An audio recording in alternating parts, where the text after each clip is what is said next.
19-year-old Nicholas Cruz seen here loading an AR-15 in the hallway of Stoneman Douglas High School as a frightened freshman walks past. It was just constant screaming and crying. Mateen then leaves the building and almost immediately opens fire into the main part of the club with his semi-automatic rifle. Shots rang out, about 20 of them. Immediately it was like an automatic rifle. He came back with the same kind of rifle he used in the Forest County SWAT team, killing 3 victims on the couch and 2 more as they tried to hide. These chilling surveillance images from the bowling alley. The gunman actually seen entering with what appears to be an AR-style weapon. Cedric Ford, a 38-year-old employee of the factory, had opened fire on his co-workers. Turned around, hopped out with AK-47, it appeared like, and fired a few shots. Seen here loading an AR-15 in the with hallway. his semi-automatic rifle. It was like an automatic rifle. He came back with the same kind of rifle he Appears used to in be the an AR-style weapon. Hopped out with AK-47, it appeared like, and fired a few shots outside.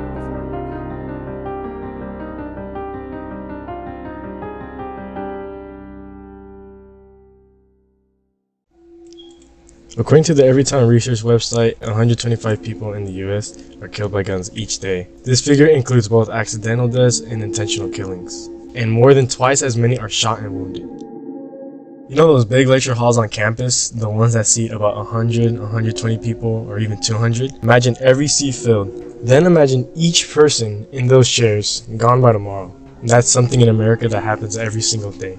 The Gun Violence Archive defines mass shootings as incidents where 4 or more people are shot, even if no one is killed. On average, America experiences around 613 mass shootings a year. Using these two numbers, at the very minimum, the number of people that die every year is 2,452 to mass shootings alone. That is more than the population of Dominguez High School, dead every year. This is a photo of Dylan and Daniel Hockley, 2 boys that were unfortunately victims of the Sandy Hook shooting. This shooting sparked national debates about gun control and mental health.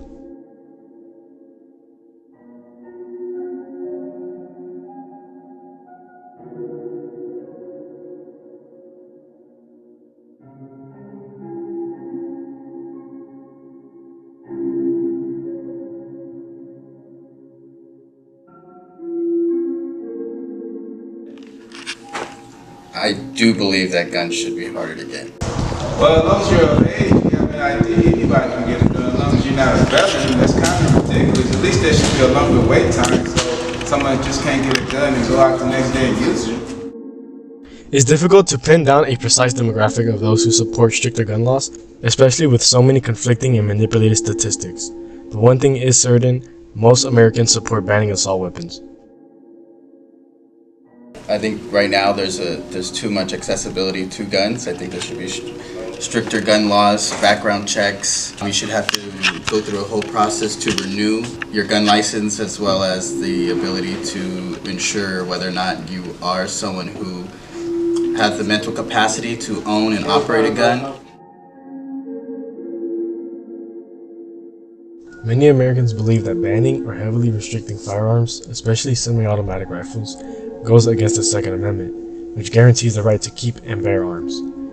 To them, gun ownership isn't just about sport or self-defense, it's a check on government power. Do you think having more guns makes people safer or feel less safe?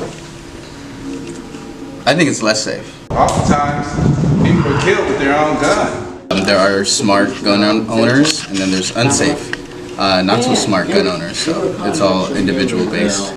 Do you feel safe around people who have guns? Not unless it's in my hand, I don't. One last question, what can we do to stop gun violence? Well, we need education, we need stronger and tougher laws. We need to have less violence in our society, less violence on TV, less violence in movies. We need more education.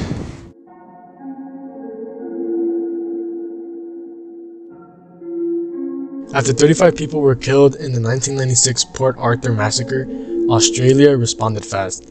The government banned self-loading rifles and shotguns and launched a nationwide buyback.